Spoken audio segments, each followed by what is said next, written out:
Então vamos lá, pessoal, sejam muito bem-vindos à nossa aula de processo civil. Antes de eu falar especificamente de processo civil, né, eu preciso fazer um disclaimer, né? Então, o que é o método PMF? Ah, professor, é um cursinho? Que tipo de aula que é essa? Primeiro ponto, o método PMF, pessoal, é um método sistêmico, ou seja, é um método onde você compreende a legislação de uma forma sistêmica. Por quê? Uma das grandes falhas do, digamos assim, do método tradicional é que muitas vezes você não conhece o dispositivo legal, ou se você conhece o dispositivo legal, você não conhece a correta, digamos assim, a correta interpretação, o link, você muitas vezes não linka aquele dispositivo com outro dispositivo, então fica aquela questão de, poxa, professor, eu errei uma questão e era tão fácil. E eu vou, aliás, eu vou provar isso para vocês até o final dessa nossa aula, como que mesmo o artigo 1º ao 12 do Código de Processo Civil possui, assim, nuances que você não pode menosprezar ele.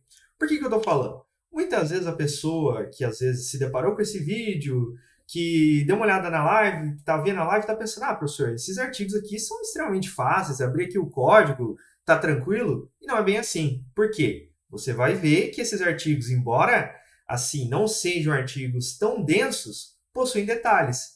E se você errar um detalhe fácil, você perde uma questão de graça, uma questão que geralmente todo mundo acerta e que eventualmente você pode errar, mas por conta dessa, digamos assim, essa não ausência, mas talvez essa falha de compreensão sistêmica, e por isso que o método PMF existe. E uma coisa muito importante do método PMF aqui, que está como segundo item ali, é a questão do caderno de Alexandria. Professor do céu, o que é um caderno de Alexandria? O caderno de Alexandria, pessoal, nada mais é do que um caderno onde você anota simplesmente duas coisas. Primeira coisa, aquilo que você não sabe. Segunda coisa, aquilo que você errou. Ou seja, durante essa compreensão dessa aula que você está tendo agora, não perca o seu tempo anotando coisa que você já sabe. Então você vai lá, nossa, isso aqui eu já sei, então nem anota. Não perde teu tempo, não gasta caneta, ou não gasta teclado, enfim, não gasta a tela do seu celular. Anote apenas duas coisas. Aquilo que você não sabe ou aquilo que você errou, certo? E agora o porquê do nome, né? Ah, professor, por que chama Caderno de Alexandria? Porque, teoricamente, existia a Biblioteca de Alexandria, onde tinha todo o conhecimento do mundo. Só que, teoricamente, também, a gente não sabe se é uma verdade histórica ou não, pegou fogo. Então, diferente da Biblioteca de Alexandria, o teu caderno não vai pegar fogo. O que vai pegar fogo é o teu conhecimento. Então, fica ligado e vamos aprender aqui juntos, né? Você viu que até ficou engraçada a história de Alexandria, tá? E agora, e o último ponto aqui é a questão da dinâmica do grupo. Então, o que eu havia comentado para o pessoal no início, antes de começar a gravação aqui, enquanto a gente estava aquecendo, enquanto a gente estava fazendo a interação, é o seguinte. O grupo, ele se divide em dois. O grupo geral e o grupo premium. Você que está assistindo a live no YouTube, você está no grupo geral. Você pode assistir aqui gratuitamente, você vai ver o mesmo slide que todo mundo está vendo, você vai participar aqui e com alta qualidade também, alta qualidade de som, ó que bacana. Alta qualidade de imagem, uma aula com o método PMF. E agora, você que está fazendo parte aqui, propriamente dito, dessa aula aqui junto do Google Meet, você pode fazer interações. Então, professor, eu não entendi muito bem essa parte. Levanta a mão aqui, faça uma interação, faça uma participação, e depois você também tem a oportunidade de reassistir essa aula dentro da nossa plataforma. Você também tem a possibilidade de acessar o nosso material completo.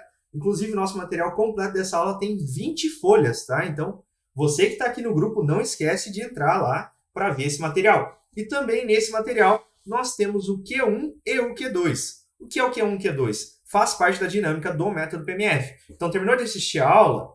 Vai lá, resolve o Q1, são 10 questões inéditas, não é copiada de que concursos, estratégia de concurso, tech concurso, outras coisas aí. São questões inéditas sobre o conteúdo. Nesse Q1, você não precisa fazer sem consulta. Então, você vai fazer o Q1 consultando o material, consultando o código. Por quê? Porque eu quero que você acesse tudo aquilo que você tem para que você aprenda enquanto você está resolvendo a questão, correto? Já o Q2 É um teste de conhecimento. É um teste de você com você, sabe? Então você vai lá, abre o Q2, sem consulta alguma e resolve ele. Então o que você vai observar? Você vai observar que a metodologia, ela precisa de ativação. Então aquela história. Qual a melhor forma de estudar direito? É ler? Bacana, ler é muito importante.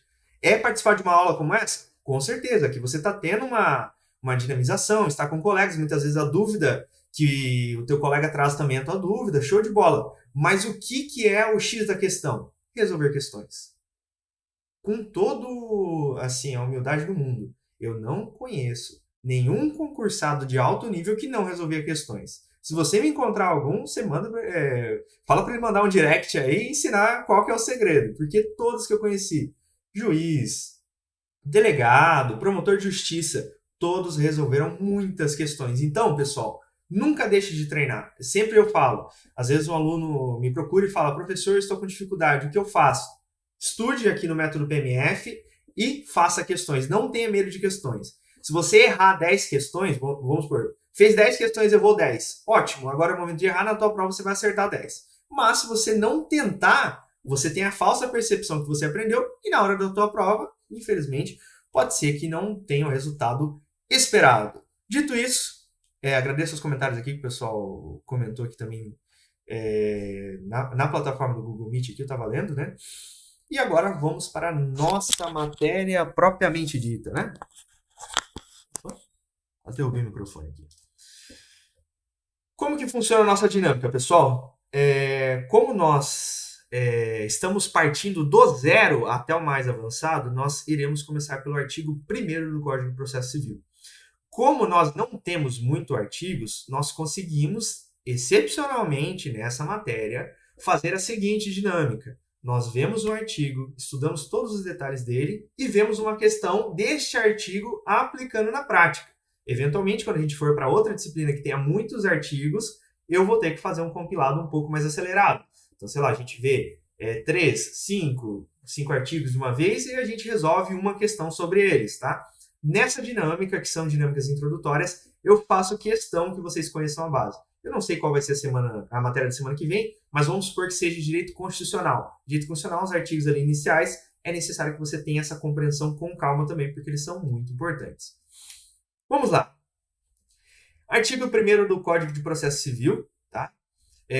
Só fazer uma leitura rápida aqui, depois nós já vamos para a matéria. Então, o artigo 1º fala o seguinte: o processo civil será ordenado, disciplinado e interpretado conforme os valores e as normas fundamentais estabelecidos na Constituição da República Federativa do Brasil, observando-se as disposições desse código. Professor, de tudo aí que você leu, o que é importante lembrar?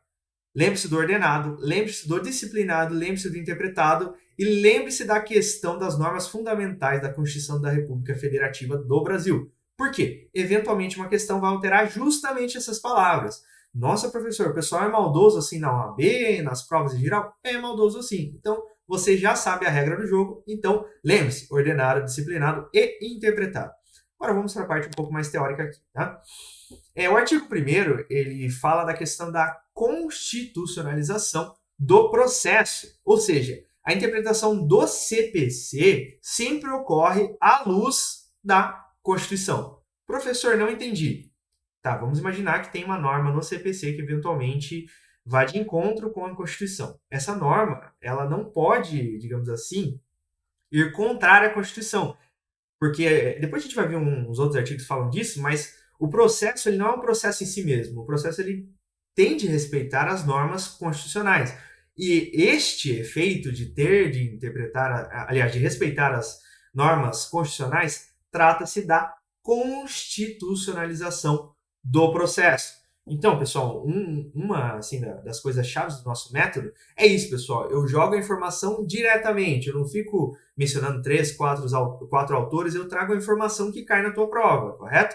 E aqui, um diferencial muito grande aqui que eu ando fazendo, é trazendo jurisprudência relevante. Então, se você der uma olhada nessa jurisprudência, ela fala o seguinte, tá ali, STF, ADI 5.492 e 5.737. Pode jogar no Google que tu vai localizar esta ADI. Ela fala mais ou menos o seguinte, que os estados eles não podem criar regras processuais civis próprias. Como assim? Vamos imaginar que o nosso querido estado do Paraná cria uma norma especificamente de processo civil. Aí o aluno que já está mais esperto, ele vai falar o seguinte: ah, professor, ele não pode mesmo, está lá na Constituição. Perfeito. Por isso que nós estamos falando da constitucionalização do processo civil. Entendeu o link? Eu falo isso porque o aluno que está mais esperto, ele já está de olho, ele lembra dessa questão constitucional, e na hora que eu falei isso aqui, ele já linkou, correto? E agora, para a gente fazer um teste aqui, inclusive, o pessoal que está aqui no Meet, fique à vontade para responder, se tiver, como é que fala, mais à vontade, enfim. Eu sei que o pessoal fica com um pouco de vergonha, mas vamos analisar essa questão rápida aqui, questão autoral, hein? A questão que eu me baseio, ou enfim, às vezes, quando eu trago ela um pouco mais mastigada, eu coloco lá, se é da FGV, se é da FCC, enfim, se é CESP, se é VUNESP. Vamos lá. O Código de Processo Civil de 2015 estabelece que o processo civil será interpretado conforme os valores e as normas fundamentais da Constituição Federal. Essa disposição consagra o princípio da... Vai ser fácil, hein? Resposta, pessoal, não precisa nem enrolar muito. É a letra B. Por quê? Por conta do artigo 1º, tá? Eu sei que é uma questão tranquila, mas estamos aqui começando. Tudo certo, pessoal do grupo? Alguma dúvida, alguma interjeição?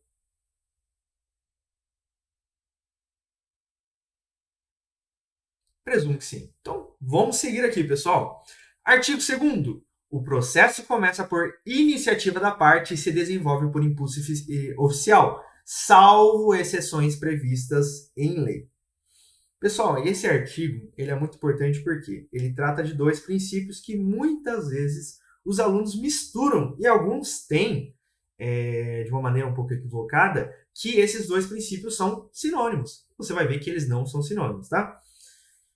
Já adiantando aqui, trata-se do princípio da demanda ou da iniciativa da parte ou inércia da jurisdição e o princípio do impulso oficial. Mas antes, vamos prestar atenção em um detalhe aqui do artigo, tá?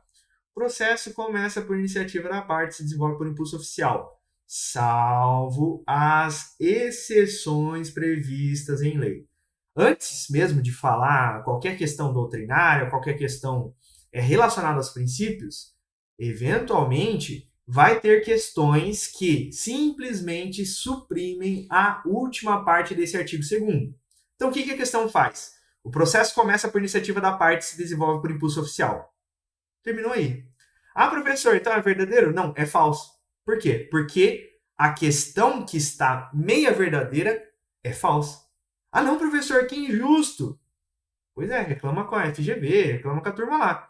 Porque, infelizmente, como eu sempre venho falando, é a regra do jogo. Então, toma cuidado. Algumas questões deixam mais claras, então ela continua o texto, então ela fala, o processo começa por iniciativa da parte, se desenvolve por impulso oficial e não há nenhuma exceção. Essa aí, pô. O aluno que está aqui com a gente bateu o olho sabe que está errado. Mas, eventualmente, quando coloca essa questão e coloca um ponto final no lugar da vírgula, você erra. E aquela questão que você marca com tanta felicidade achando que acertou, você fala, nossa, professor, essa eu marquei para não zerar. E foi aqui, eventualmente, você errou. Então, tome cuidado, nunca menospreze uma prova, tá? Mesmo que seja uma prova, professor, uma provinha boba da minha graduação, não menospreze ela, porque você tem muito o que aprender junto com ela, para que lá para frente essa prova venha te trazer frutos, tá? Nunca menospreze. Já tinha uns filósofos que falavam a respeito disso, né? Mas, enfim. Vamos falar dos princípios com calma, né? Princípio da demanda ou da inércia, tá? O princípio da demanda, ele fala exatamente da questão do início do processo. Então, vamos imaginar o seguinte, que o processo, em regra, ele se inicia com a petição inicial. Porém, como o artigo mencionou, existem algumas exceções, porque existem alguns processos, são raros os casos que se iniciam de ofício. Professor, existe exceção para isso? Existe. Vou te dar uma exceção aqui. O inventário. Em alguns casos, o inventário iniciar-se-á, olha que palavra bonita, Michel Temer aqui, hein? De ofício, beleza? E agora deixa eu falar o segundo princípio para você entender a diferença, tá? O segundo princípio é o impulso oficial, que é o desenvolvimento do processo após sua instauração, tá? Então vamos imaginar o seguinte, uma vez que você instaurou o processo, ele continua por conta do impulso oficial. Mas nós temos uma exceção também, pessoal, que é a súmula 613 do STF, tá? A súmula 613, ela fala o seguinte, que... Eu não coloquei essa súmula aqui na tela, deixa eu ver se eu coloquei. Não coloquei. Coloquei ela aqui. Que a extinção do mandado de segurança, se o impetrante não promover... Aliás, que a extinção do mandado de segurança se o impetrante não promover no prazo a citação do litisconsórcio passivo necessário. Súmula 631 do STF. De preferência, dê uma lida na súmula novamente. Então, anota aí no seu caderno para você ler essa súmula. Lembra do Caderno de Alexandria? Se você não conhecia isso, já anota para você conhecer com calma, tá? Então, para a gente consolidar os dois princípios, antes da gente tacar, aliás, para a gente dar aqui sequência, o princípio da demanda está relacionado ao início do processo. Já o princípio do impulso oficial está relacionado à continuidade do processo. Então, a demanda é aquilo que inicia e o impulso oficial é a continuidade do processo. Para o pessoal que está aqui no grupo Premium, depois dá uma olhada que eu fiz uma tabela comparativa explicando exatamente essas diferenças de uma forma que você consegue acessar rapidamente. Inclusive, estou olhando essa tabela aqui agora para poder te falar com qualidade, para você que está aqui na live, as diferenças para que a gente não tenha nenhum erro conceitual, tá?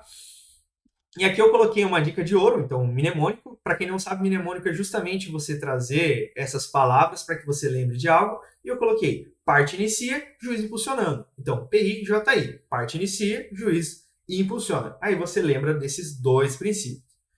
Coloquei aqui a exceção que a gente já conversou. Agora vamos para a questão, hein, pessoal? A questão é a seguinte.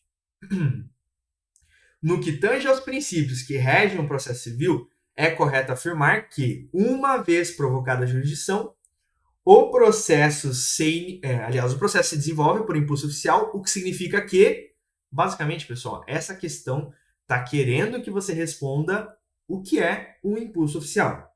E aqui a resposta, sem a gente atrasar muito, é a letra B. O juiz deve dar andamento ao processo independentemente de provocação das partes. Correto? Tudo certo, pessoal? Uma questão que vocês têm que tomar cuidado com a alternativa, pessoal, que eventualmente você pode ficar em dúvida lendo algumas das questões que eu elaborei, é que você sempre tem que prestar atenção no comando da questão. Porque eventualmente uma alternativa pode estar certa, só que ela não responde o comando da questão. Professor, não entendi nada disso. Uma das maiores pegadinhas da FGV é a seguinte. Deixa eu dar um exemplo mais fácil do que esse que é tão teórico de processo civil para você visualizar. Vamos imaginar que uma questão pergunta, direito penal, tá? Facinho para todo mundo visualizar na prática. Qual o conceito de homicídio? Aí tá lá. Letra A, que é a correta. Matar alguém. Beleza. Aí letra B. O furto, não sei o que, está previsto no artigo 155. Poxa, está correta também. Só que ele está perguntando, o comando da questão é qual o conceito de homicídio? Não está perguntando de furto. E muitos alunos, na hora daquela tensão, quando estão resolvendo a prova, olham ali e falam, nossa, professor, tem duas corretas. Não, não tem duas corretas. Observe o comando da questão. Lembro de um professor, inclusive um abraço para ele, querido professor Giovanni, inclusive, que sempre falava para a gente o seguinte, que toda pergunta tem consigo a resposta. E realmente tem. Então lembre-se do comando da questão que você... Eita, o microfone caiu aqui. Que você não vai ter problemas ali na hora de resolver a sua prova. Principalmente se for uma prova de estágio, de concurso, de OAB, enfim. Vamos seguindo. Artigo 3º. Esse é bem interessante, hein? Não se excluirá da apreciação jurisdicional ameaça ou lesão a direito. Nossa, professor, que interessante esse artigo. Já me lembra de um princípio, hein? Um princípio que está ali na Constituição. Já vamos falar disso. É permitida a arbitragem, parágrafo 1º, né? É permitida a arbitragem na forma da lei. Parágrafo 2º. O Estado promoverá, sempre que possível, a solução consensual dos conflitos. Parágrafo 3º. A conciliação, a mediação e outros métodos de solução consensual de conflitos deverão ser estimulados por juízes advogados, defensores públicos e membros do Ministério Público, inclusive no curso do processo judicial. Pessoal, tem que parar aqui para você mirar os teus olhos para uma questão que eu sempre vejo pegadinha exatamente nessa questão, que é a seguinte. Primeiro, essa questão aqui do parágrafo 3º. A conciliação, mediação e outros métodos de solução consensual de conflito deverão ser estimulados por juízes. Geralmente a questão troca por poderão. Poderão e deverão são palavras bem diferentes. Então lembre-se desse deverão, tá? Eu sei que é sacanagem, mas lembre-se desse deverão. E a parte final é, inclusive no curso do processo judicial. Tem questões que coloca exceto no curso do processo judicial. Ou tem questões que são mais, assim, maldosas ainda, que simplesmente retiram essa última parte. E como eu te falei, a omissão torna a alternativa incorreta. E eu entendo que você discorda, que você fica com raiva, todo mundo fica com raiva. Mas, regra do jogo. Agora vamos analisar. O princípio fundamental que fala aqui no artigo 3º é o seguinte. É o princípio que garante que o Poder Judiciário está sempre de portas abertas para quem se sentir lesado ou ameaçado em seu direito. Qual é esse princípio, pessoal? O princípio da inafastabilidade da jurisdição. Onde está esse princípio? No artigo 5º, correto? Vai ter uma aula que nós iremos estudar só o artigo 5º. Então, se preparem aí, quando o pessoal votar em direito constitucional, a gente vai chegar um dia que nós iremos só estudar o artigo 5º. Vai ser uma aula que provavelmente eu vou ter que dividir em duas. O artigo 5º tem muito detalhe, tá? Então vai ser artigo 5º parte 1, artigo 5º parte 2, tá? E aqui uma analogia só para você se lembrar que o fórum é como um pronto-socorro jurídico. Ele sempre está acessível, tá? Então, a inafastabilidade da jurisdição significa que o fórum, assim, eu estou falando para você visualizar, tá? Eu não estou falando de conceito, etc. Eu estou falando que visualize o fórum sempre como algo que está aberto para resolver os conflitos, correto? E aí, eu trouxe aqui para vocês um conceito interessante, que é a questão da era da justiça multiportas, tá? O que é a justiça multiportas? O Código de Processo Civil, ele incentiva a busca pela via mais adequada para resolver o conflito, não se limitando ao processo judicial tradicional. Professor, não entendi o que você quis falar. Veja bem, o Código de Processo Civil, ele traz várias ferramentas para a resolução do conflito. Resolução esta digamos assim, fora do processo judicial tradicional, que seria a arbitragem, a conciliação e a mediação, certo? Professor, fala brevemente o que é arbitragem. Então, vamos lá. A arbitragem é justamente quando as partes convencionam um terceiro, um árbitro, e não é um árbitro de futebol, tá? É um terceiro que irá substituir o juiz, e esse terceiro, ele vai resolver a causa, por quê? Aqueles que estão dentro desse litígio o elegem como a pessoa que irá resolver este problema, né? Essa situação que está acontecendo. Ah, professor, por que alguém quer fazer isso? Porque, eventualmente, a decisão que envolve a arbitragem, ela deve ser benéfica para as partes, porque a decisão judicial ela é benéfica ao direito e não necessariamente às partes. Professor, não entendi. Vamos lá. Imagine que é um caso envolvendo várias empresas milionárias no âmbito ali, vamos imaginar, da tecnologia. Uma decisão da justiça tradicional pode, por mais que seja uma decisão correta, uma decisão adequada, pode prejudicar as duas empresas. Nossa, professor, verdade? Verdade. Só que a decisão do árbitro, ela vai levar em conta não somente assim aspectos jurídicos, mas aspectos que beneficiem as duas empresas. Porque de nada adianta uma sentença favorável e duas empresas com muito problema. Entenderam? Já a conciliação e mediação, vou falar rapidamente a diferença para você lembrar, é a seguinte. A mediação, nós temos o papel do mediador, que facilita o diálogo. Então, o mediador ele aproxima partes. Essas partes, até então, tinham esse diálogo, por algum motivo elas perderam esse diálogo, e o mediador aproxima. Então, geralmente, você vê mediação em casos de família e tal. E, inclusive, pessoal, tome muito cuidado, você que é estagiário, por favor, não use mediação e conciliação como sinônimo. Mediação é uma coisa, conciliação é outra coisa.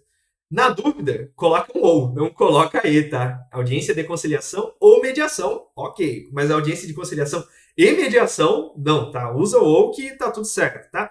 Já a conciliação, nós temos o papel do conciliador. E o conciliador, ele sugere soluções para as partes. Já o mediador, ele aproxima. Então, essa é a diferença primordial.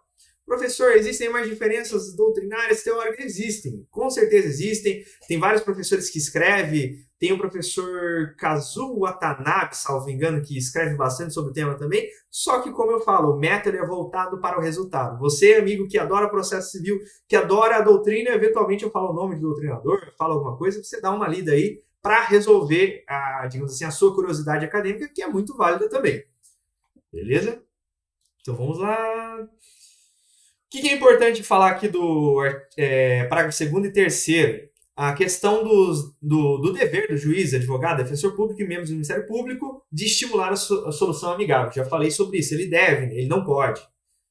E também a questão de quando pode acontecer isso. Antes ou durante o processo judicial. Tá? E aí nós temos exemplos, eu coloquei ali o artigo 334, fala sobre isso. Também nós temos a possibilidade de negócios jurídicos processuais, artigo 190. Enfim, um artigo muito importante, lembre-se desses detalhes aqui. Questão. De acordo com o Código de Processo Civil, a conciliação, a mediação e outros métodos de solução consensual de conflitos. Aí você dá uma lidinha aqui. Vamos lá, letra A. São vedados após o início do processo judicial. Será? Letra B. Devem ser estimulados apenas pelos juízes da causa. Letra C. São aplicáveis somente antes da propositura da ação. Letra D. Deverão ser estimulados por juízes, advogados, defensores públicos e membros do Ministério Público, inclusive no curso do processo judicial. Letra D de dado é o nosso gabarito. Artigo 4º. Vamos seguindo, pessoal, que nós quase estamos no meio. Os artigos finais são um pouquinho pesados. As partes têm o direito de obter, em prazo razoável, a solução integral do mérito, incluída a atividade satisfativa. Esse é um artigo bem interessante, muitas vezes um artigo um pouco polêmico, mas a gente vai falar um pouquinho sobre os dois pilares da efetividade processual, que também, digamos assim, tem desdobramentos no artigo 5º aqui, tá? O que é importante lembrar desse artigo aqui, pessoal? A questão de prazo razoável e a questão da atividade satisfativa, tá? São duas palavras-chave que eventualmente você vai encontrar em provas. Mas vamos lá. O que é a duração razoável do processo? O processo não deve se arrastar indefinidamente. Então, as partes merecem uma resposta do judiciário em tempo justo. E a grande questão é, o que é o tempo justo? Aí, a gente tem vários fatores. Tem a questão de que cada ano aumenta o número de processos e o judiciário não consegue resolver todos os processos. Aí tem gente que fala que a solução vai ser inteligência artificial. Aí tem gente que é contra a inteligência artificial porque daí perde o caráter humano do juiz. Enfim, não vamos falar sobre isso nesse momento. Vamos resolver o artigo aqui para você acertar a sua questão, tá? Então vamos lá. A respeito da duração razoável do processo, nós temos alguns exemplos no Código de Processo Civil, que é a questão do julgamento antecipado do mérito, o artigo 355, a improcedência liminar do pedido, artigo 332, e a priorização de determinados processos. Então, tem alguns processos que correm primeiro. Professor, dá um exemplo. Pessoa idosa, pessoa com doença grave, enfim. Nós temos algumas situações que o processo ele tem prioridade. Para quem atua em escritório, quando você entra no ProJude, você vai ver lá a aba de urgência e você vai poder ver ali com seus próprios olhos alguns processos que correm, digamos assim, com mais celeridade. Aqui eu coloquei uma analogia, então, enfim, imagine uma corrida que alguns começam na frente, depois a gente vai ver até, inclusive, de uma possibilidade de alterar a ordem dos processos, mas isso lá no artigo 10 ou 11, agora não me lembro de cabeça. Mas vamos lá. Outro princípio importante da gente abordar é o princípio da primazia do julgamento de mérito. O que é a primazia do julgamento de mérito? É a solução integral mais a atividade satisfativa, tá? Então, o grande objetivo do processo, pessoal, não é ter um processo pelo próprio processo. O grande objetivo do processo é resolver a lide, ou seja, é a atividade satisfativa, certo? E aí, nós temos alguns exemplos aqui no CPC, eu coloquei também uma analogia, mas pense o seguinte, que o grande objetivo não é, por exemplo, encerrar o processo porque encontrou um problema de digitação. O grande trunfo do processo é resolver a situação, que é a atividade satisfativa. Sempre se lembre disso, que eventualmente teremos algumas questões que tratam exatamente disso. Ela conta um caso, principalmente da FGV, para que você analise o caso, e o caso conta mais ou menos assim, um advogado que estava fazendo sua petição e cometeu um erro claro disso e aquilo, o que o juiz deve fazer, sabe? Então, quando você vê isso, você se lembra dessa situação. E aqui eu coloquei uma questão mais direta no objetivo, só para a gente treinar, que é a seguinte: o direito das partes de obter em prazo razoável a solução integral do mérito, incluída a atividade satisfativa expressa, entre outros, o princípio. Você fala, nossa, professor, essa tá fácil, a gente acabou de ver. Letra C, da primazia do julgamento de mérito. Exatamente o conceito que a gente viu. Mas, eventualmente, as questões da nossa querida OAB trazem alguns casinhos. Para quem está no grupo faz tempo, eu sempre crio questões grandes, com texto, contando um monte de história, porque é exatamente o formato que a FGV gosta de fazer, beleza? Só avisando, pessoal, no artigo 6º a gente vai dar uma pausa ali de 2 minutinhos para a gente dar uma respirada, porque eu sei que o método é bem acelerado. E essa é a intenção. Estude pesado e não, enfim, não estude perdendo tempo. Depois eu vou falar sobre isso durante essa pausa aí que a gente vai estar conversando, tá? Então, aquele que, de qualquer forma, participa do processo deve comportar-se de acordo com a boa-fé. E aí, nós temos a questão da análise da boa-fé. Eu acabei não colocando aí, pessoal, porque é uma explicação bem rápida. Mas a boa-fé, ela se divide em duas, que é a boa-fé objetiva e a boa-fé subjetiva. A boa-fé objetiva é aquela boa-fé que todos conseguem interpretar como sendo de boa-fé, ou seja, aquela boa-fé externada. Professor, agora me ajudou a clarear. Já a boa-fé subjetiva é uma boa-fé que está dentro do sujeito, correto? E aí muitos alunos acabam analisando, assim, chegando nessa conclusão errônea, que a boa-fé subjetiva não tem utilidade nenhuma para o nosso direito. E não é verdade. Por quê? Dentro dos direitos reais, nós temos a questão do uso capião, certo? Então, ali dentro de direitos reais, de propriedade, nós temos a questão do uso capião. E lá, a boa-fé subjetiva é levada em consideração. Então, tome muito cuidado, tá? Porque às vezes você acaba chegando numa consideração, imaginando, por ver o conceito ali de forma rasa, e acaba errando uma questão que até então não era tão complexa. Então, boa-fé objetiva é aquilo que ele externa, correto? E aqui nós estamos tratando da boa-fé objetiva processual, que deve ser observada por todos que estão no processo. Aquele que de qualquer forma participa do processo deve comportar-se de acordo com a boa-fé. Show? Então aqui eu coloquei o conceito, coloquei como ela se manifesta, coloquei a questão da má-fé. Inclusive a má-fé você encontra ali como um exemplo da litigância de má-fé, que está ali prevista entre o artigo 79 e 81 do CPC. E aí tem a questão da consequência da litigância, enfim, tem a diferenciação entre litigância e um outro conceito. Quando a gente chegar lá, a gente aborda ele para não ficar misturando digamos assim, os conceitos e a mente de vocês, porque a ideia é começar na base e chegar até o mais avançado. Então vamos lá. Exemplos de condutas contrárias à boa-fé. Então vamos lá. Apresentar recursos ou incidentes com intuito meramente protelatório. Acontece sempre. Para quem advoga, geralmente você já teve aliás, para quem está junto com o advogado, né? Geralmente acaba tendo que fazer petições nesse sentido.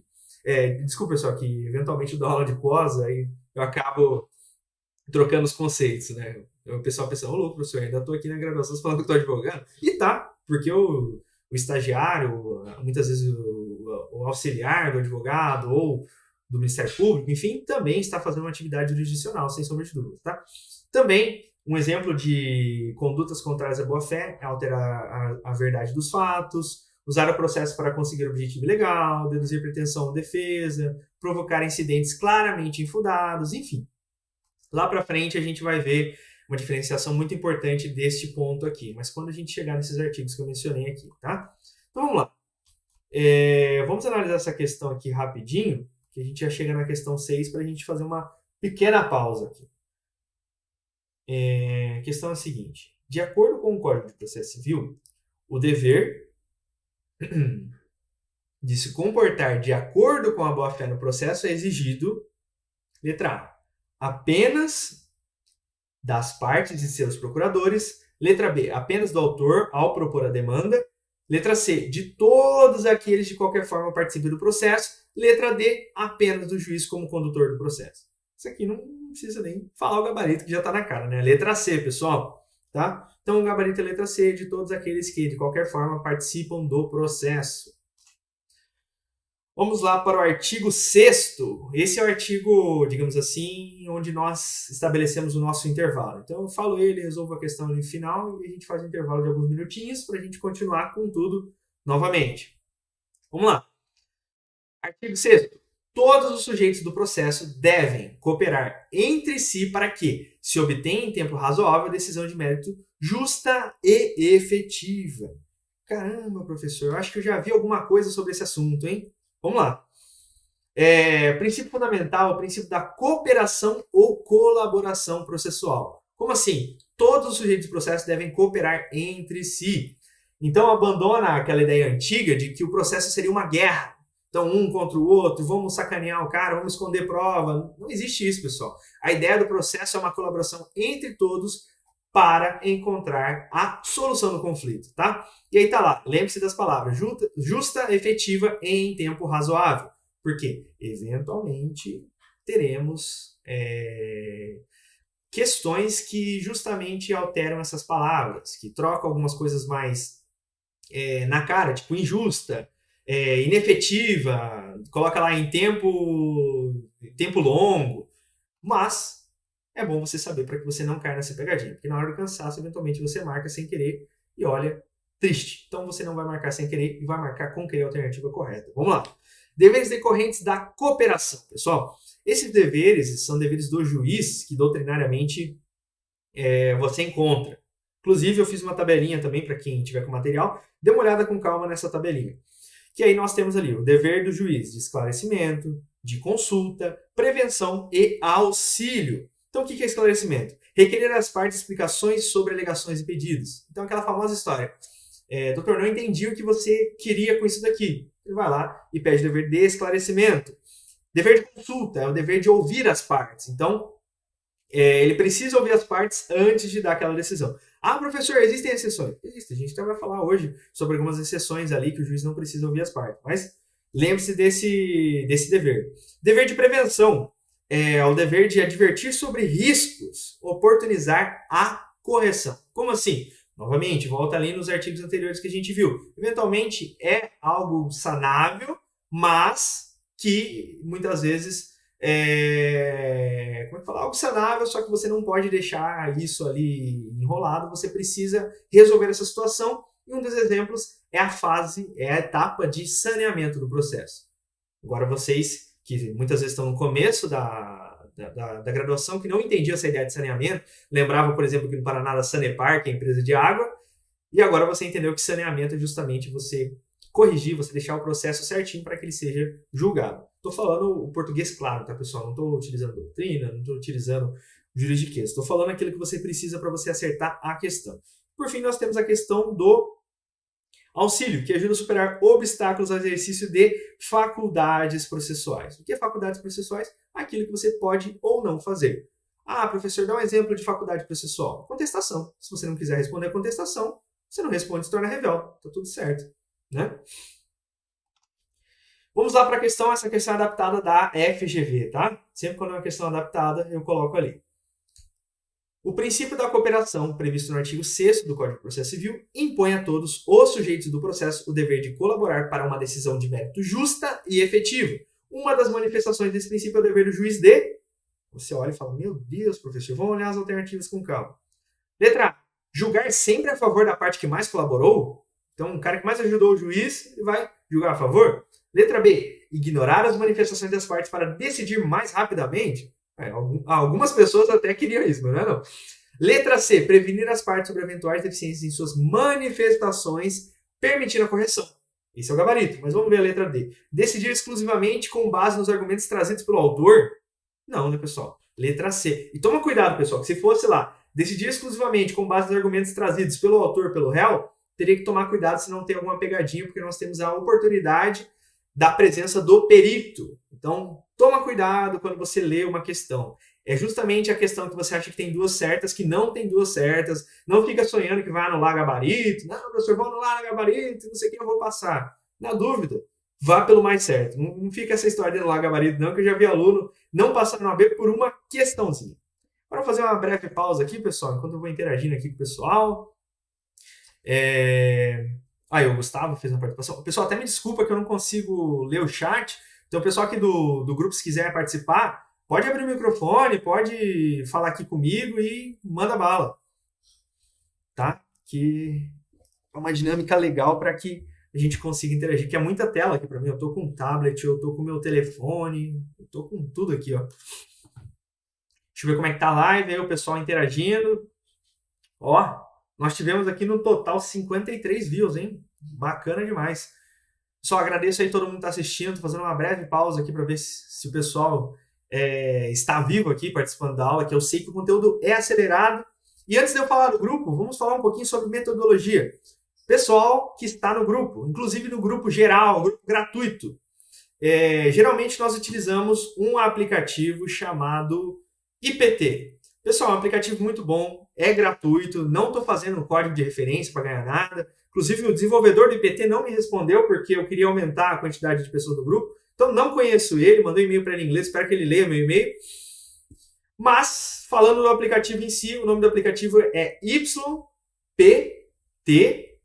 e é um aplicativo de gestão de tempo. Então, um dos grandes erros que eu vejo de alunos cometendo é o seguinte, que eventualmente, quando eles estão estudando, eles ficam o tempo todo parando para olhar a rede social, enfim, qualquer outra coisa mais interessante e não dão continuidade nos seus estudos. Tá? Então, o que você pode fazer para evitar isso?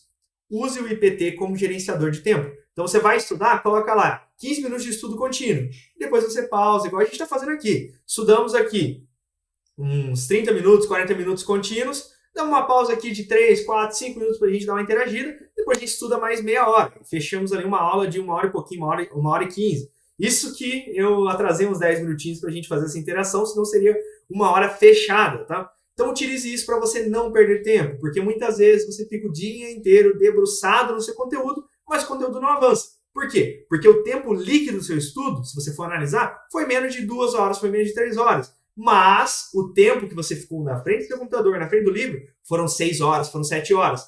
Porque volta nisso que eu estou te falando. Você está ali usando o telefone, usando isso, usando aquilo, descansando, bebendo água, indo no banheiro, fazendo tudo menos estudando. E no final do dia você perde muito tempo. Essa é a famosa... Qual que é o nome da palavra que agora me fugiu? O pessoal do chat, me dá uma moral aí que eu esqueci. Quando a pessoa enrola, não é precarização... Procrastinação. Isso, procrastinação. Muito obrigado, Maria. Então, essa é a famosa procrastinação, pessoal. Então, não faça isso, porque você, no final do dia, quando você se organiza, você tem mais tempo. Um exemplo é as nossas queridas convidadas, também embaixadoras, que são influencers. Elas fazem várias coisas no dia, treinam, vão na academia. Tem a Clara aqui, que também tem um filhinho, muito bonitinho ele, inclusive, que ela consegue dar conta do dia inteiro. Como que ela faz isso? Claro, ela foi treinando, ela foi desenvolvendo a capacidade de estudar dela. Só que, acima de tudo, ela se organiza. Então, seja desta forma. Organize seu dia para que seu dia renda, que você possa investir, inclusive, em qualidade de vida. Aí, uma coisa que a Ana Clara falou aqui pra gente no chat foi o seguinte. O IPT, ele bloqueia outros aplicativos. Exatamente. Quando você clica para funcionar, ele bloqueia outros aplicativos, então você não distrai. Então você não consegue acessar, por exemplo, o Instagram, o TikTok, o YouTube, ou até mesmo o Tinder, hein? Para quem viu a propaganda lá que eu fiz, vai lembrar dessa piada que eu fiz, beleza? Então, vamos seguir aqui. Eu coloquei aqui estrategicamente uma explicação do grupo PMF, estrategicamente para que o pessoal que esteja acompanhando entenda o grupo de uma vez por todas, e depois a gente continua. Então a explicação é a seguinte, pessoal. Você que está nos conhecendo, que está aqui na live, você está no grupo geral. No grupo geral, você tem acesso gratuito a todas as aulas semanais, via live, exatamente como você está vendo agora, tá? E você também possui o direito de voto para escolher a disciplina da semana. E essa disciplina, pessoal, ela é contínua. Então, vamos supor que semana que vem caia de novo o processo civil. Nós vamos seguir do artigo 13 para frente, beleza? Ah, professor, cai direito penal. Vamos no artigo 1º do direito penal. Ah, professor, cai o direito constitucional. Vamos no artigo 1º. Vocês entenderam? Eu quero criar uma verdadeira enciclopédia jurídica. Então a gente começa no artigo 1º e vai até para frente. Por quê? Porque eu quero fazer abordagem com qualidade. Não importa quanto tempo vai demorar. A ideia aqui, pessoal, é criar a sua base do direito. É te ajudar desde o início para que você tenha uma compreensão sistêmica. E não jogar 1 milhão de conceitos que você não vai lembrar nem amanhã aquilo que eu falei. Lembre-se, estude com qualidade, não estude com quantidade. É igual treino, para quem gosta de academia aí. Não adianta ficar 5 horas fazendo supino que você não vai ficar fortão aqui, né? Mas faça um treino bem feito de 1 hora, de 2 horas, que está tudo resolvido. Vamos lá, esse é o grupo geral. Já o grupo premium é o grupo que o pessoal que está aqui interagindo tem. Sempre eu libero o link um pouquinho mais cedo para a gente conversar, então a gente bate um papo, vê como é que foi o dia, muitas vezes o pessoal tira alguma dúvida, conversa, então sempre começa para a gente fazer esse network bacana. O pessoal, inclusive, do grupo já se conhece. Teve uma hora que eu falei que o pessoal falava arroba, e o pessoal falou, ô professor, eu já tenho arroba aqui, já sigo todo mundo aqui. Teve alguém até que comentou aqui no chat que já segue as divas, achei de rir aqui. Mas enfim, o preço normal desse grupo, então para você que eventualmente esteja vendo essa live, esteja vendo um corte dessa live, o preço normal do grupo é R$ 37,77. Mas, para as pessoas que estão participando dessa aula inaugural, tem um preço especial que está ali no grupo, tá? Então, você que está nessa aula aqui especial, essa aula inaugural, temos um preço especial, mas fique atento até o final desta live. Então, se você ainda não fez parte, faça parte. E agora aquela questão, professor, por que eu queria fazer parte? Primeiro, para ajudar a iniciativa, porque a iniciativa é difundir ainda mais o conteúdo jurídico. Então, se você gosta de conteúdo jurídico de qualidade, voltado para que você melhore o seu desempenho acadêmico, para que você vá bem na OAB, para que você vá bem em tudo, ajude essa iniciativa. E também para que você ajude as outras pessoas, porque quanto mais eu tenho apoiadores, mais esse conteúdo consegue ir adiante. A gente já vai ver que tem, inclusive, uma dinâmica onde nós conseguimos ter mais aula, não, veja bem, aula porque eu sou um só, não são aulas, então é essa mais uma, tá? Aula durante a semana. Então vamos lá. Você tem um acesso ao Google Meet, que você pode interagir, vocês viram aqui que o pessoal interage aqui comigo. Você tem acesso à plataforma exclusiva com materiais extras, então essa aula está nessa plataforma. Os slides que eu estou usando estão na plataforma. Os resumos aqui, então nós temos aqui um resumo de 20 páginas, está na plataforma também. As questões autorais, pessoal, não deixe de resolver as questões autorais, já resolva amanhã, não deixe para depois, hein? Aquela história, nunca se arrependa de estudar. Estude hoje, estude amanhã, mas nunca se arrependa de estudar. E nós temos o direito de voto para escolher o horário das aulas ao vivo. Por quê, pessoal? Como o pessoal participa ativamente aqui pelo Google Meet, faz sentido que eles possam escolher o horário das aulas, porque eles estão participando, eles estão interagindo aqui junto comigo. E somente para aqueles que são premium, a oportunidade de comprar aulas personalizadas. Ou seja, se você está no grupo geral, você não tem essa oportunidade, mas se você está no grupo premium, você tem a oportunidade de comprar uma aula. Então, o que seria isso? Vamos supor que semana que vem você tem uma prova de direito tributário, mas direito tributário não ganhou. Assim, salvo quando eu faço alguma dinâmica, é difícil algumas matérias específicas ganharem. Mas você precisa muito dessa aula. Você fala, meu Deus do céu, professor, eu preciso aprender isso, eu preciso entender o que é tributo, imposto. Ah, professor, eu preciso disso, tá? Então, o que você vai fazer?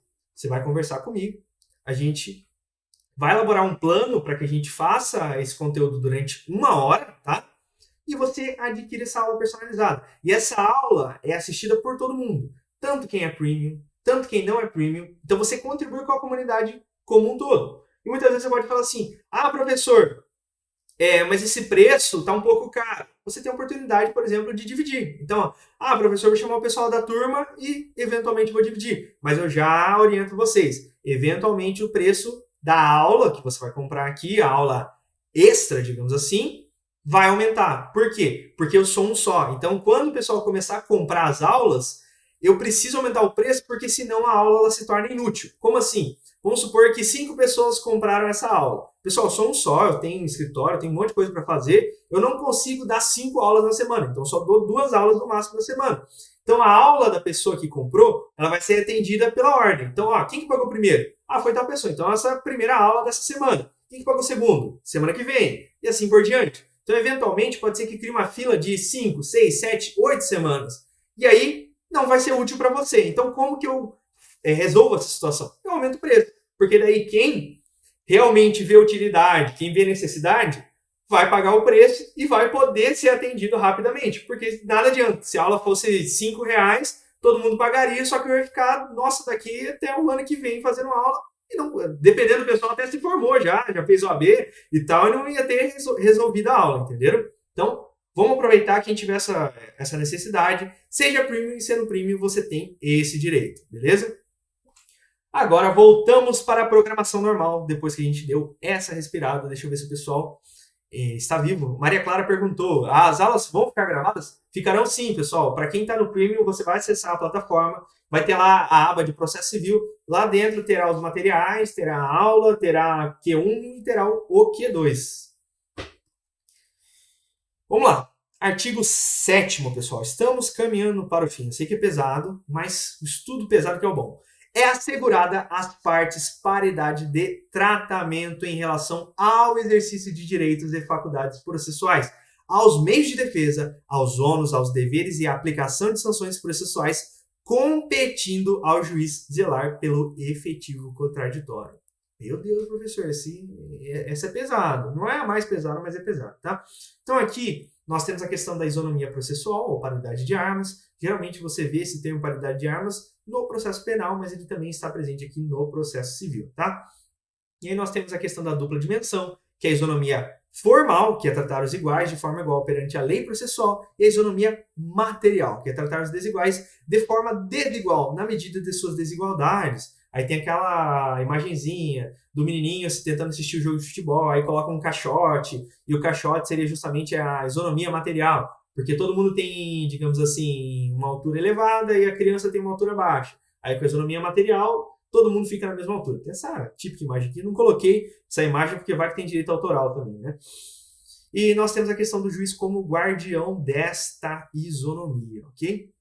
Então a ideia, pessoal, da isonomia não é criar privilégios, mas sim nivelar o jogo, tá? Nivelar o campo de batalha, tá? E como exemplo nós temos a questão da justiça gratuita. Então nós temos a questão onde você concede à parte hipossuficiente a oportunidade dela ter o acesso à justiça, tá? Inclusive é um dos princípios, né? E nós também temos a questão da fazenda pública. Muitas pessoas perguntam assim, nossa, professor, é tão injusto o advogado público ter prazo em dobro? Por que isso acontece? Porque ele possui muitos processos contra o órgão ali que ele está defendendo. Por conta disso, nós temos o prazo em dobro. E para quem já está mais avançado, vai lembrar de um detalhe curioso, que as faculdades de direito, quando atuam em núcleos jurídicos, possuem prazo em dobro também. É um artigo que está dentro do Código de Processo Civil também, que fala sobre essa situação, tá? Então, lembre-se disso aqui, estou só citando numa matéria da aula em si, mas que você vai poder lembrar também, caso você se depare com uma questão desse tipo, tá? Vamos nessa questão aqui. A questão fala o seguinte. O princípio da isonomia processual, previsto no artigo 7º do Código de Processo Civil, assegura às partes paridade de tratamento. Considerando esse princípio e as disposições do Código de Processo Civil sobre a fazenda pública, aí você vai ver a resposta. Vamos ver.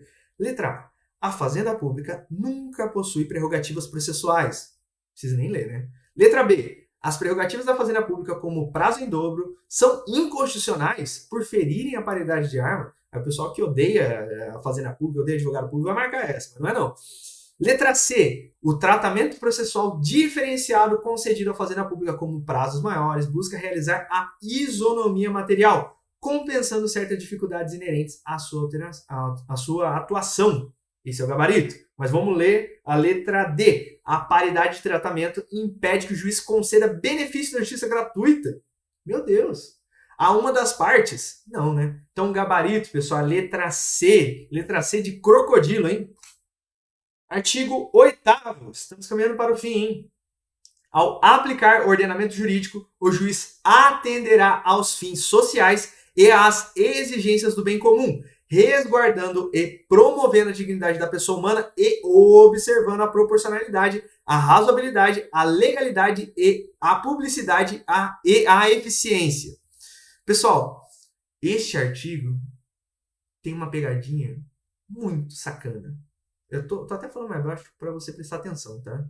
Você ficar ligado que essa é muito importante. A pegadinha é a seguinte: o pessoal troca essa última palavra, eficiência, por eficácia. Nossa, eu sei que é maldade, que é coração peludo, que é muita sacanagem. Mas lembre-se, razoabilidade, legalidade, publicidade e eficiência. Não é eficácia, pelo amor de Deus.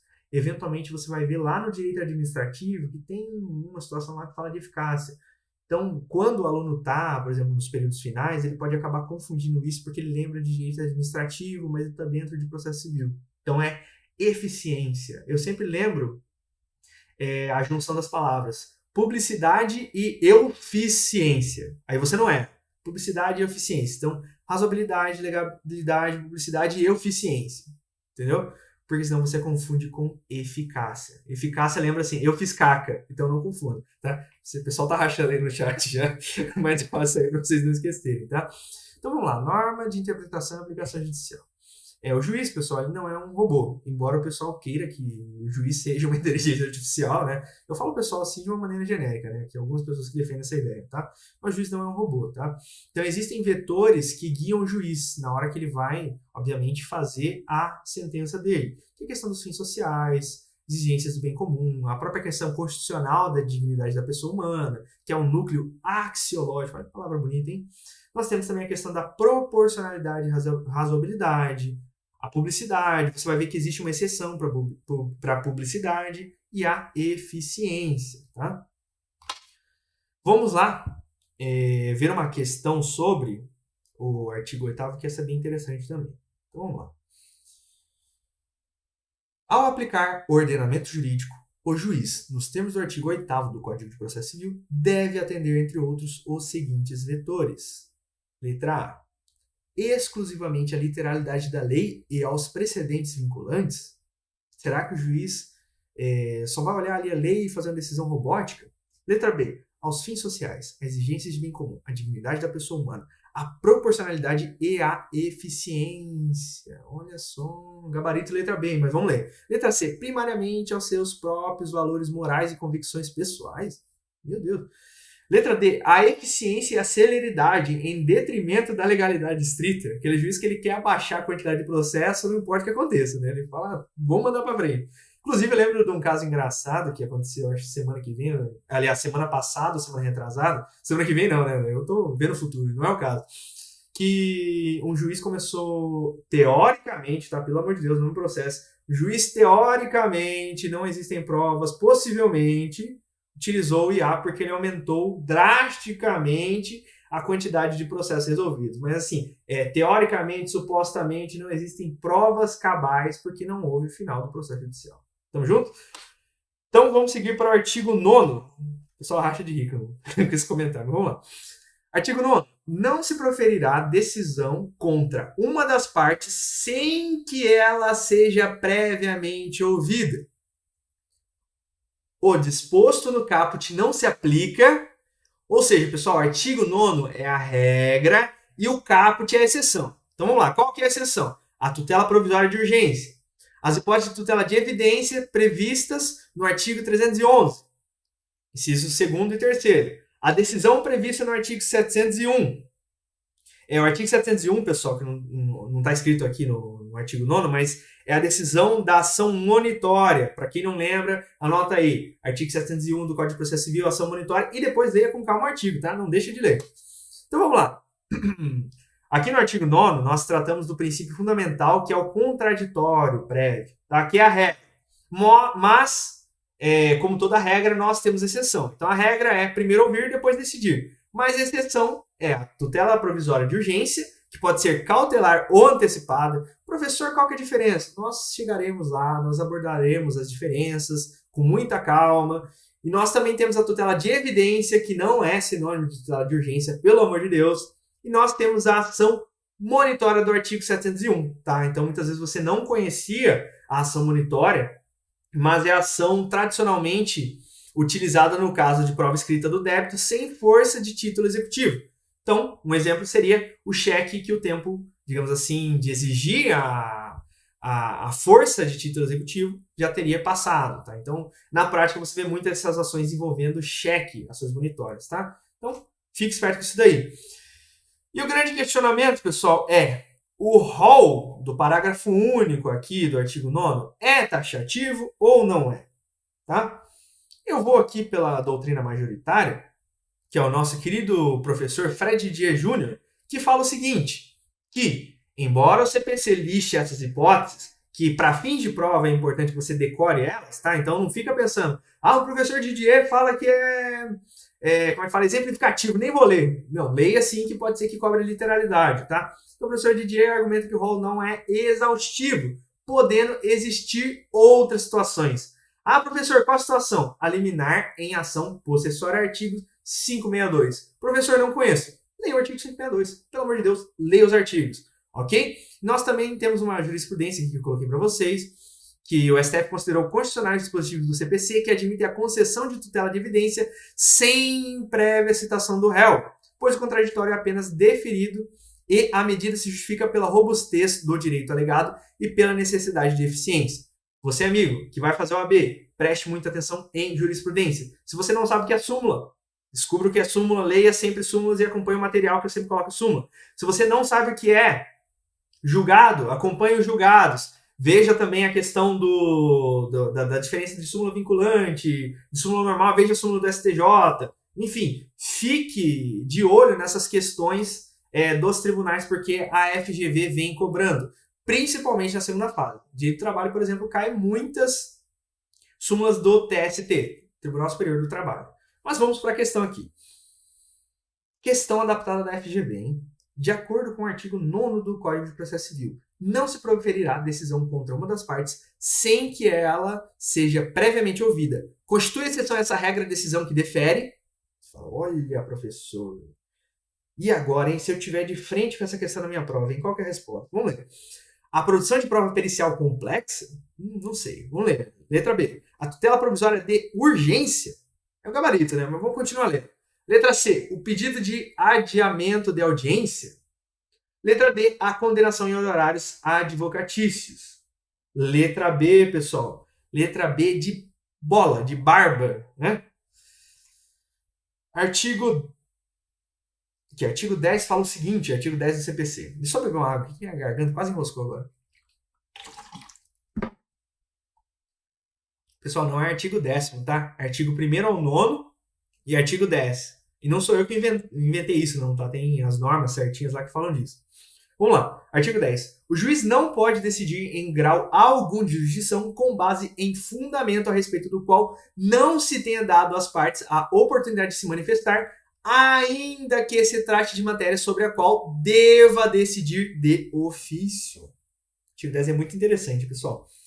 Aqui no material eu coloquei, inclusive, 2 jurisprudências, bem interessantes, não sei se eu coloquei aqui na apresentação, porque já foge ali digamos assim, do conteúdo direto, já traz uma a mais. Mas vamos analisar com calma a questão do princípio da vedação à decisão surpresa, ou seja, o princípio da não surpresa. Esse artigo 10, ele fala muito da questão da vedação da decisão surpresa, ou seja, a decisão judicial, ela deve oportunizar a outra parte digamos assim, oportunizar a outra parte a chance de falar sobre aquela decisão, tá? E aí também ele linka com outros princípios, que é o caso do artigo 9º e do artigo 6º. Então você vê que todos os princípios eles vão se casando, digamos assim, até por isso que eu coloquei em conjunto. E o ponto de maior atenção é que aplica-se a qualquer grau de jurisdição, e mesmo matérias de ordem pública. Tá? Então é importante que você lembre desses 2 detalhes, são muito cobrados em provas, eu estava resolvendo algumas questões sobre o assunto e eu resolvi colocar aqui para que você se lembre desse detalhe. E a grande pergunta também é, o que esse artigo veda? Então, deixa eu até ler essa parte aqui que é importante, é uma parte conceitual um pouco mais densa, mas vamos ler aqui para que vocês compreendam. A utilização de um fundamento novo e determinante, seja ele fático, um fato não discutido ou jurídico, ou seja, uma tese, sem que as partes possam previamente argumentar a respeito. Ou seja, tanto um fato novo tá? Então, a pessoa trazer algo novo, tanto a pessoa trazer uma tese jurídica nova, tá? Então, esse artigo 10 veda exatamente essas duas possibilidades, fica de olho, tá? E aqui eu também coloco para que a pessoa não confunda a decisão surpresa, que é vedado, com a iura novit curia. Quase falando latim aqui, hein? Que é que o juiz conhece o direito. Então vamos lá. O que é a iura novit curia? Vamos supor que uma pessoa, um advogado, né, está fazendo uma peça e nessa peça ele coloca o direito errado. Então ele narra. Vamos colocar uma situação de direito penal que é mais fácil de visualizar de direito civil, tá? Eu sei que pode soar estranho, mas você vai entender. É o seguinte, que na peça está claramente descrevendo um roubo. Só que por algum motivo o advogado fala que é um furto. Pessoal, eu sei que não tem nada a ver, que é direito penal, mas só para você visualizar. Uma situação, por exemplo, que... Vamos trazer para o direito civil, então? Uma situação que, por exemplo, tá tratando de... Putz, essa é difícil. Eu ia falar de infiltre... Aliás, de usucapião, mas acho que essa é muito complicado. Mas vamos imaginar uma situação que está falando claramente de um assunto, está narrando um fato de um assunto, só que está qualificando juridicamente em outro cenário. Neste caso, trata-se do iura novit curia, porque o juiz ele conhece o direito. Por mais que o fato esteja direcionado, talvez erroneamente, mas o que está se analisando é o direito, é aquilo que aconteceu, e não necessariamente aquilo que a pessoa pediu, aquilo que a pessoa escreveu. É óbvio, a pessoa precisa pedir. Se não pedir, o juiz não vai atender, salvo raras exceções ali, tá? Mas lembre-se a diferença entre decisão surpresa e iura novit curia. O exemplo que eu dei de direito penal, por mais que pareça um pouco bizarro ali para a visão de algumas pessoas, mas eu dei justamente para que você compreenda quando você está narrando algo, só que pedindo algo não tão próximo. Você consegue vislumbrar isso, por exemplo, nos casos dos recursos do processo civil, tá? Então, a questão processual, você observa isso por conta da questão da fungibilidade e tal, só que é mais difícil você observar no direito material do direito civil. Por isso que eu dei uma simples analogia do direito penal, não é um exemplo penal, porque, enfim, não é essa a dinâmica do direito penal, mas só para você contextualizar. Agora vamos lá. Questão. De acordo com o princípio da não surpresa, positivado no artigo 10 do Código de Processo Civil, o juiz, vamos analisar com calma, pode decidir com base em matéria de ordem pública não debatida, pois seu conhecimento é obrigatório. Não, né? Não pode decidir com base em fundamento a respeito do qual não se tenha dado às partes oportunidade de se manifestar, mesmo que se trate de matéria sobre a qual deva decidir de ofício. Gabarito, pessoal. Mas vamos ler a letra C. Deve sempre seguir os fundamentos jurídicos apresentados pelas partes, não podendo inovar. Essa é polêmica, pessoal, porque é justamente a questão doutrinária do iura novit curia, tá? Mas é polêmica na doutrina também. Mas, como eu te falo, observe o comando da questão. Letra D. Só precisa ouvir as partes sobre fundamentos novos se a matéria não for de ordem pública? Não. A única polêmica que a gente tem aqui é a questão da letra C. Mas o comando da questão não deixa dúvidas, tá? Não fica sonhando com isso de, professor, vou anular, vai dar certo. Garante, tá? Marca mais certeira, não fica brigando com banca, não fica brigando com prova, também não briga com o teu professor, não, tá? Não tô falando isso que eu sou professor, não, mas não fica arrumando inimizade, não, meu amigo. Vamos seguir na paz e na alegria. Artigo 11, penúltimo artigo do dia, hein? Um dos artigos mais difíceis, mas vamos analisar com calma. Todos os julgamentos dos órgãos do Poder Judiciário serão públicos e fundamentadas todas as decisões, sob pena de nulidade. Parágrafo único. Nos casos de segredo de justiça, pode ser autorizada a presença somente das partes de seus advogados, de defensores públicos ou do Ministério Público. Pessoal, vamos imaginar o seguinte, que nós temos duas garantias constitucionais. A primeira garantia é o princípio da publicidade dos julgamentos, depois nós temos a questão do princípio da motivação, da fundamentação das decisões. Vamos no primeiro princípio, que ele é um pouquinho mais fácil. Depois a parte difícil, essa parte dos incisos ali do artigo 489, que eu tive que fazer uma referência para vocês entenderem, tá? O que é uma decisão não fundamentada. Mas vamos do início aqui. Então vamos lá. Princípio da publicidade. Os atos processuais, em regra, são abertos ao público. Por isso, você, querido estagiário, consegue ir, em regra, tá? Tem as exceções, ao fórum para assistir às audiências para que você consiga se formar, porque você precisa dessas horas, tá? Agora, o princípio da motivação, que é a motivação das decisões, fala que todas as decisões judiciais, despacho de conteúdo decisório, intelectuário, sentença, acordo, devem ser claras e suficientemente fundamentadas. O juiz deve expor as razões de fato e de direito que formaram seu convencimento. E aí, a grande questão é o que acontece quando essa decisão não é fundamentada. Acontece a nulidade da decisão. E aí você me questiona, professor, o que é uma decisão não fundamentada? Aí a gente cai no artigo 489, parágrafo 1º.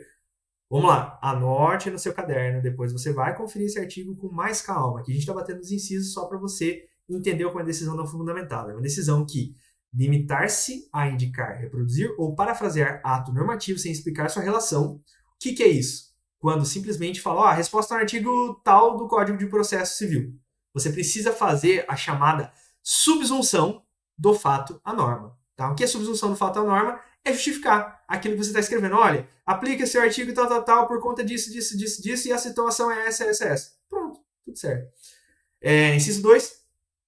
Empregar conceitos jurídicos indeterminados, sem explicar o motivo concreto de sua incidência, no caso. 3. Informar motivos que se prestariam a justificar qualquer outra decisão. 4. Não enfrentar todos os argumentos deduzidos no processo, capaz de, em tese, infirmar a conclusão adotada pelo julgador. Pessoal, esse aqui tem... Não sei se eu falo disso, mas eu vou falar com muita atenção, porque é um conteúdo um pouquinho mais avançado. Mas existe uma situação específica onde o julgador não necessariamente precisa rebater tudo aquilo na sentença dele. Ele tem que rebater o geral, mas ele não precisa citar 100% aquilo. Você geralmente vê esse problema no direito trabalhista, porque eventualmente quando a pessoa vai fazer uma contestação e ela quer dar uma enrolada, ela coloca 1 milhão de coisas que não tem pé nem cabeça. Tá? Então são coisas que não influenciam no processo. E aí, quando o juiz dá a sentença dele, ele fala, a sentença está nula porque não rebateu todos os pontos. Mas a pessoa coloca ponto que não tem nada a ver com a causa. E por que ela faz isso? Eu acho que é para obstruir um pouco a justiça. Isso foi uma piada também. Por que ela faz isso? Para, enfim, enrolar o processo, para gerar problema, para gerar nulidade. Entendem? Mas lembre-se desse ponto aqui, que existe uma situação pontual que fala a respeito disso. Agora vamos lá. 5. Limitar-se a invocar precedente ou enunciado de súmula sem identificar os fundamentos determinantes, nem demonstrar que o caso sob julgamento se ajusta àqueles fundamentos. Então seria assim, tô com a causa tal, aí tá lá na sentença, a resposta tá na súmula tal do STF. Não explicou, a mesma questão do inciso 1. Inciso 6 agora, deixar de seguir enunciado de súmula, jurisprudência ou precedente invocado pela parte, sem demonstrar a existência de distinção no caso em julgamento ou superação de entendimento. Mesma situação que a anterior também, bem semelhante. Agora nós também temos a questão da exceção à publicidade, que é o segredo de justiça. Quando há exceção da publicidade, que é o caso do segredo de justiça, quando possui interesse público, lembrando, pessoal, isso tudo está no artigo 189 do Código de Processo Civil, dê uma olhada lá também. Interesse público ou social, ações de família, casos com dados protegidos pelo direito constitucional e intimidade. Então vamos imaginar que vazou uma foto de uma pessoa sem roupa. Obviamente que não pode deixar público, né? Pelo amor de Deus. Processo de arbitragem, desde que comprovada a confidencialidade. Enfim, são esses os casos. Dê uma lida no artigo 189 também com muita calma. Agora vamos para a nossa penúltima questão da noite, pessoal. Nos termos do Código de Processo Civil, não se considera fundamentada a decisão judicial que... Vamos ler com calma. Analisa criticamente a jurisprudência invocada pela parte, mesmo que para afastá-la. Será que essa é a resposta? Letra B. Emprega conceitos jurídicos indeterminados, explicando o motivo concreto de sua incidência no caso. Olha, será? Letra C. Se limitar a invocar precedente ou enunciado de súmula sem identificar seus fundamentos determinantes, nem demonstrar que o caso sob julgamento se ajusta àqueles fundamentos. Olha, aquele com crase, hein? Quem está estudando português é bacana. Letra C é o gabarito, mas vamos seguir, tá? Letra D. Enfrenta todos os argumentos deduzidos no processo capazes de, em tese, infirmar a conclusão adotada pelo julgador. Pessoal, a resposta é a letra C, tá? Letra C de cebolinha. Anota aí. Agora, nós chegamos no nosso último artigo. Vocês viram como que o tempo passou rápido? O tempo voou, hein? E eu sei que é pesado, pessoal, mas é a intensidade. Como é que fala? Treino fácil. Perdão. Treino difícil, jogo fácil. Até confundi aqui. Vamos lá. Artigo 12. Os juízes e os tribunais atenderão preferencialmente a ordem cronológica de conclusão para proferir a sentença ou acordo. Pessoal, o artigo 12 Deixa eu até falar pertinho aqui. Infelizmente, o artigo que você precisa decorar. Sabe aquele artigo chato que não basta entender que você tem que decorar? É o artigo 12. Então, de todos os artigos que eu falei, este é o artigo que você precisa decorar. Então, a regra é o caput que eu li para vocês. Então, o caput fala o seguinte: os juízes e os tribunais atenderão preferencialmente a ordem cronológica. Então, o que é a ordem cronológica? Chegou primeiro, segundo, terceiro, quarto, quinto. É igual a ordem do pessoal que eventualmente compra a aula. Quem pagar primeiro, eu vou levar em consideração, digamos assim, a data que caiu o pagamento. Tá? Então, caiu 2 e 1. Ok, primeiro, caiu 2 e 2. Segundo, enfim. Agora, a exceção está no parágrafo 1º aqui. A lista de processos aptos a julgamento deverá estar permanente... o parágrafo 2º vai falar da exceção. Esse aqui fala da internet. Vamos lá. A lista de processos aptos a julgamento deverá estar permanentemente à disposição para consulta pública em cartório e na rede mundial de computadores. Muito bacana. Você consegue ver quais os processos que serão julgados. Está ali disponível. E agora, quais são os processos que você precisa decorar que estão excluídos da regra do caput?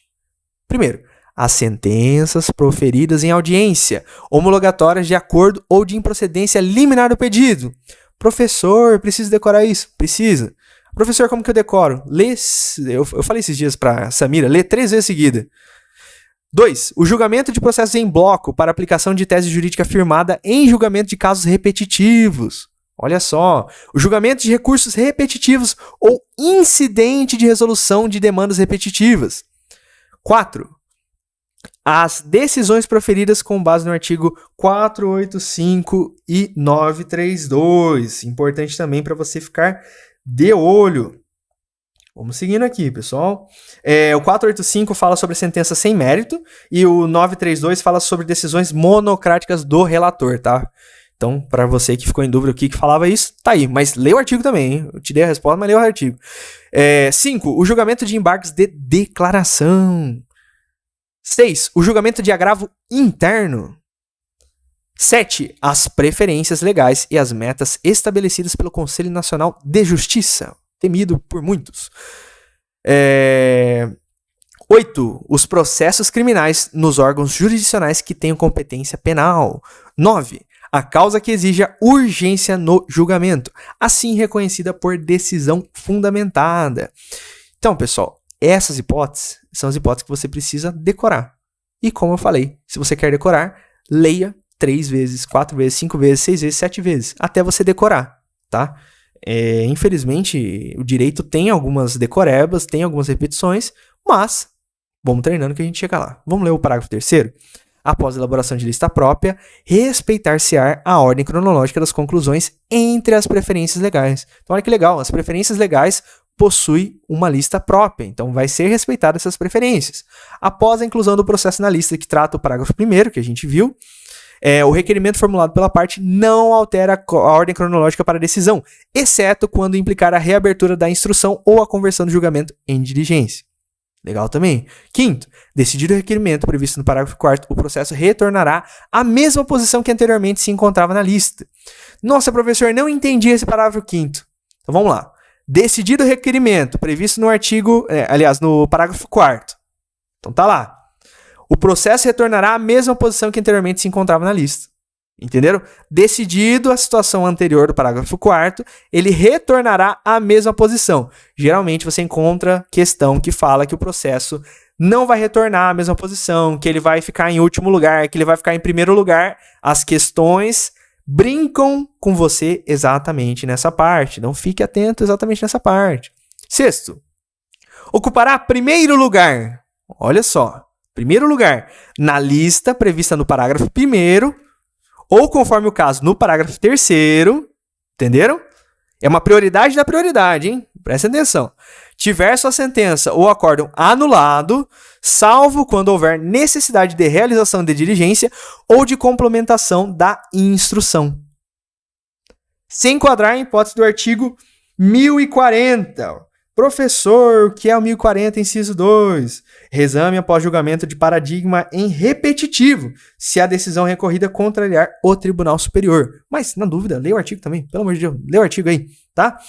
Então, nós temos a regra geral, que é a ordem cronológica, nós temos a questão da publicidade da lista, que está no parágrafo 1º, nós temos a questão da da palavra-chave preferencialmente, indica que a ordem não é absoluta. Importante, pessoal. Preferencialmente, a ordem não é absoluta. Lembrei agora que existem várias questões que falam que a ordem é imutável, que não é possível, que entrou ali e não tem como alterar, tá? É preferencialmente, a palavra-chave muito importante, por isso que eu destaquei aqui. E atenção máxima às exceções à ordem cronológica, que a gente analisou com calma cada uma delas, não vou repetir novamente. E depois nós temos a lista própria para preferências legais, que eu falei para vocês, e também a questão do requerimento da parte, tá? Então, aqui eu coloquei novamente o topo da lista, e por fim, para a gente sintetizar tudo aqui do artigo 12, vamos resolver a nossa última questão da noite, ok? Questão seguinte. De acordo com o artigo 12 do Código de Processo Civil, que a gente acabou de ler, que trata da ordem cronológica de julgamento, estão excluídos da regra do caput, entre outros. Você fala, meu Deus do céu, professor, pegadinha braba. Mas você que está no método PMF vai acertar. Vamos lá, com calma. A. Os processos que envolvam matéria exclusivamente de direito, sem necessidade de produção de provas. Será que é? Acho que não. Letra B. O julgamento de embargos de declaração e julgamento de agravo interno. Opa! Acabei de ler isso. Letra C. Todos os processos em que figure como parte a fazenda pública. Que loucura, né? Letra D. Os processos que aguardem julgamento há mais de um ano. Eu ia falar assim, que loucura, quem que fez essa questão, né? Eu adaptei da FGV, então, teoricamente, fiz em parte ela, né? Então, pessoal, o gabarito é a letra B. Como eu te falei, essa é uma das situações que talvez de todos os artigos seja o mais difícil, né? O 11 também tem alguns detalhes, mas o 12 eu considero o artigo mais difícil, porque ele exige de você uma decoreba. Infelizmente, é isso. Você precisa ler, reler. Eu sei que é chato ficar relendo, tá? Mas, aqui ó, a Samira até falou um segredo aqui. Copie no caderno. Eu utilizo porque eu preciso sempre estar melhorando minha letra para escrever em quadro. Eu utilizo um caderno de caligrafia. Então, meu caderno de Alexandria pessoal é um caderno de caligrafia. Eu fico reescrevendo algumas coisas que eu preciso decorar. Por quê, pessoal? Muitas vezes eu preciso decorar para dar aula, entendeu? Então, o professor ele não pode ficar com muleta, com papel, com isso, com aquilo. Ele tem que saber de cabeça, porque daí ele traz esse plus para que você tenha esse conteúdo na ponta da sua caneta, né? Para que você anote com qualidade. E agora, pessoal, nós finalizamos essa aula, né? Então, eu queria só reforçar o meu agradecimento a todo mundo aqui que está junto aqui, que ficou aqui, que interagiu, que mandou algumas perguntas. Como eu falei aqui, é um pouco complicado para eu ficar de olho aqui no chat, mas sempre que possível eu dou uma parada, dou uma olhada aqui no chat. Mas fique à vontade para interagir, você pode levantar a mão que eu estou escutando, eu estou com um ponto aqui certinho, então eu consigo te escutar.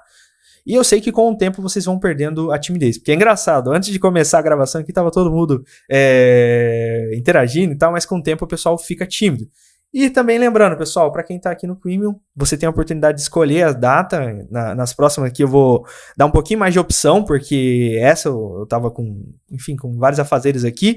Mas dentro da minha disponibilidade eu sempre vou te dar todas as opções possíveis que eu tenho. Então, agradeço a todo mundo que compareceu, aos convidados, um abraço, gostei bastante da presença de vocês, fico encarecidamente agradecido a vocês que compartilharam também a respeito dessa aula. Para os que me conhecem, que bom revê-los aqui, a gente vai se ver toda semana. Para os que não me conhecem, agora vocês conheceram um pouquinho do meu estilo, conheceram um pouquinho do método PMF pelo PMF, né? O Pedro Maciel Filho que sou eu. Então você viu o método funcionando ativamente. Então agradeço demais. E semana que vem a gente vai estar aqui, vamos ver qual que vai ser o tema. E ficamos por aí. E não se esqueçam, se você ficou de comprar, se você ainda está naquela compra ou não compra, a dúvida compra, porque você vai economizar 2 meses. Então durante 6 meses você está ganhando 2 meses. Porque se você fosse pagar, no caso amanhã, né? Que eu vou deixar esse cupom válido até o final da noite aqui, você pagaria a mais. Então, um abraço a todos, fiquem bem e a gente se vê na próxima. Até mais!